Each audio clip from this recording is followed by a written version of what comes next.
This general single-handedly crushed Rome. In 216 BC, under the blazing sun of southern Italy, Hannibal Barca led his Carthaginian forces onto the dusty plains of Cannae. It was here, in this vast open field, that one of the most legendary and brutal battles in ancient history would unfold. Hannibal marched with roughly 50,000 soldiers, veterans hardened by years of war, men who had crossed the Alps and survived impossible odds. Waiting across the field were more than 80,000 Roman troops, the largest army Rome had ever assembled. To anyone else, these numbers would be terrifying. But Hannibal wasn't intimidated. He was calm, calculated, completely in control. Hannibal executed a strategy so brilliant it would echo through centuries, studied by generals from Napoleon to modern military academies. He positioned his forces in a crescent formation, allowing the center to appear weak. This wasn't a mistake. It was one of the greatest traps in military history. Hours into the battle, the Roman legions charged forward with overwhelming confidence. They believed they had the advantage. More men, more strength, more power. But they had no idea that Hannibal was manipulating them at every step. His use of psychological warfare was masterful. By feigning weakness, he lured the Romans deeper and deeper into the center of his formation. They pushed forward thinking they were crushing his line, unaware that they were walking straight into their own destruction. As the clash intensified and the field filled with dust and the roar of tens of thousands fighting, Hannibal gave the signal.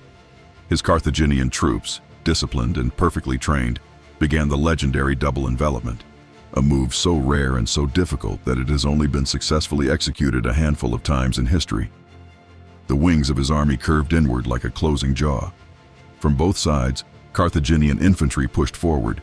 From behind, his cavalry, having already defeated the Roman horsemen, swept in to seal the final gap. In that moment, the Romans realized their terrible mistake. They were completely surrounded, trapped in a tightening circle of shields and spears. There was no escape, no retreat, no hope. What followed was shocking even by ancient standards. Over 50,000 Roman soldiers died in a single day, an unimaginable number. It wasn't just a defeat, it was a slaughter. Cannae became a symbol of Rome's darkest moment, a brutal lesson carved into history by Hannibal's unmatched genius. In the aftermath, fear spread through the Roman Republic like wildfire. Senators panicked, citizens whispered his name with dread. Entire Roman armies hesitated to face him. Hannibal Barca had become more than a commander. He had become a legend of terror, a man whose brilliance forced Rome to rewrite its entire military doctrine. And yet, here's the twist. Despite delivering one of the greatest victories the world has ever seen, Hannibal never marched on Rome itself.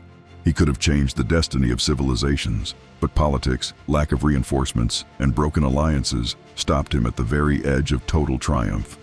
Even today, Hannibal's tactics are studied around the world. Cannae stands as the ultimate example of how intelligence, strategy, and psychological mastery can defeat armies twice your size. Hannibal Barca proved that victory is not always about numbers. Sometimes it belongs to the mind of a genius.